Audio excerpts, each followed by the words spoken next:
Welcome to the Contact Center Cactus Chat podcast. I'm your host, Eric Malvin, coming to you from sunny Phoenix, Arizona. And I'm your co-host, Jay Kayang from Dumaguete City, Philippines.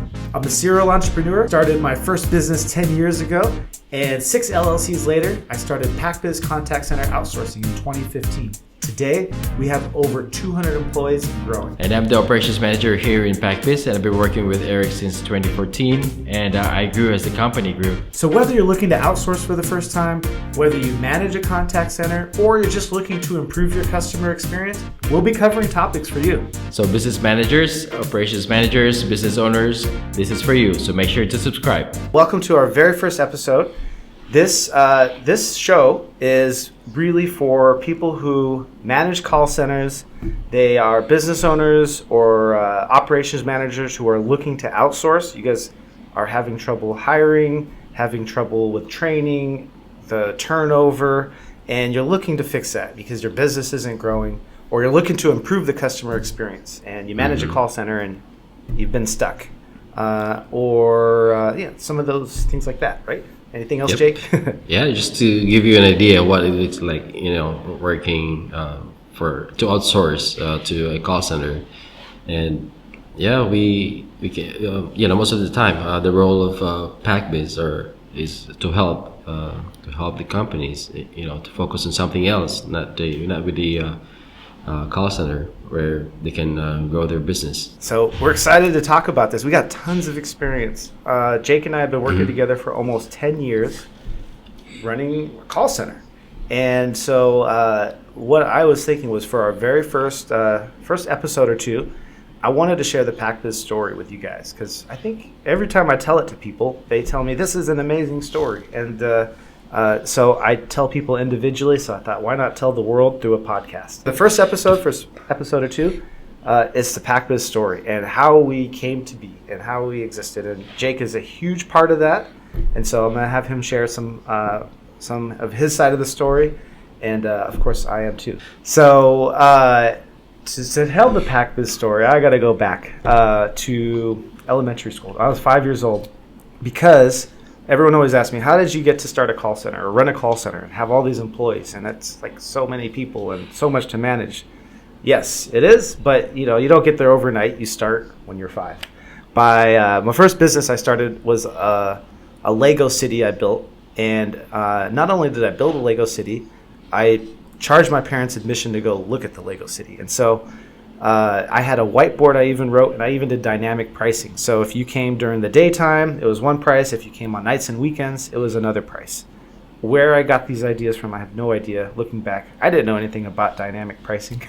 But that was the very first business and for me. And it led to a series of businesses. I had something called Kobe's Card Shack in my backyard, bought and sold sports cards. Right around the time Kobe Bryant was a rookie, and so I actually have some pretty valuable Kobe Bryant rookie cards that I do not plan on doing anything with because of that experience. But I have my business card. I made business cards, and this was like around 6th grade. I went on to make CD mixes in high school, sold those when Napster first came out and CD burners first came out, and I made T-shirts, worked with a print shop in town, and designed different T-shirts and sold them to all the people in high school. And it was pretty good side money. I think I was making like 50% margins on the shirts, so not bad. There's no overhead. It was just me and no warehouse or anything. Things are a lot simpler when you're just in high school. But fast forward, I don't want to tell you my whole life story, but there's a lot of interesting little businesses I started. But the very first true business is TrueCab. It's the taxi business. And so 10 years ago, I took my last paycheck from my last job. I was working at Yelp, and I used it to get a loan for the very first taxi. And so we got these bright red taxis. We had free coffee and donuts if you were going to the airport in the morning before 9 a.m. We had Verizon tablets in the back. You could watch Netflix, check your email, watch YouTube, play music through the Bluetooth sound system. This is in 2012. Like Lyft and Uber, they were doing this stuff 3-4 years later. But we were doing it. We had the first taxi app in Arizona in 2012. And this little tiny company that had like 3 or 4 cabs at the time was trying to take Uber head on. Yeah, I remember those days. Yeah, one of the drivers actually, talked to me about Uber, but there was no name. She just said that, what's coming up. There's, they're contacting drivers, and there's something big coming up, and yeah, that's that's where Uber was introduced to me. I mean, yeah, from a taxi driver that I felt threatened by that rumors, and yeah, it was really true that it would really it took over some part of the businesses, and yeah, that's one of the business that they took over was the company that we work for. Yeah, and what's interesting, maybe you don't remember this, Jake, but when we started the taxi business, we were actually one of the first people in Arizona, probably in the country, to work with Uber. At the time, they were only working with like limo companies, and we started because Pac Biz is like the 6th business I started, so it wasn't like taxi Pac Biz. It was there's several series of businesses that led to the call center, but the second business we started with a limo company, so we could pick people up at the airport. So we had a Lincoln Navigator, and it was like a 2005 Lincoln Navigator. This is like 2012, 2013. So it's like almost 10 years old. Uber they got really strict, and they would have never accepted vehicles like that. But at the time, they're like, "You have a working vehicle? Come on in. We'll work with you." So, yeah, crazy stuff. So we did work with them, and then they changed their pivoting. We talked about that. You pivot. They pivoted big time. They went from working with limos, and you get a black car. Like for my wedding in 2013, we used Uber to get a black car, and we didn't have to book a limo ahead of time. We just used that. It was great. But they went to private vehicles and the model that they're in today, and that changed everything. And it changed stuff for our industry. We had to get out of taxi. We were losing money, and that's actually how we started Pac Biz, because we were working with another taxi company in town, and when we were too busy, we'd give them calls. And so when I told them, "Hey, you know what? We're shutting down. This isn't working." He offered me a job, and he also said, "Well, what about your call center agents? They sound great. I've talked to them on the phone. Why don't you bring them on into our office here in Phoenix, and we'll interview them, and because we could use some people in our office." And that's when I told him, like, "Well, I'd love to, but where are you, Jake?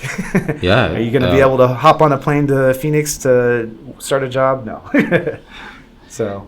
Yeah, and I can, the way I imagine things, it's inevitable. Like this is the direction that we're supposed to be going. The timing of Uber at that time was, that gave us an opportunity to evolve into a different business, and here we are now. And what would what could have been if we continue with that taxi business? It's. Who knows? But this is the direction that we're supposed to go. So, I think this is we're on the right path. Yeah, and that's what we were thinking too. We're like, oh gosh, we own this taxi company. The cabs are falling apart. The drivers in the summertime here in Phoenix are struggling. Like, this isn't working. So coming up next, we're getting close to wrapping up our first episode here. So coming up next week, we're going to talk about Pac Biz and the growth of Pac Biz and how we went from Jake and his like 3 or 4 coworkers to what we have today, over 200 people. So that's interesting. I think I'm sorry.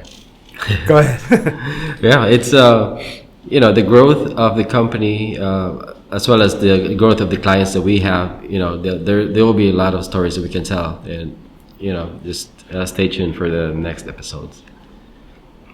Yeah, I'm excited because Pac Biz is an awesome story of amazing talented people, personal growth, and our core values. So I will see you guys next week. Thank you for listening to the Contact Center Cactus Chat. I'm again Eric Mulvin. And this is Jay Kyle. All right, and we'll see you next week.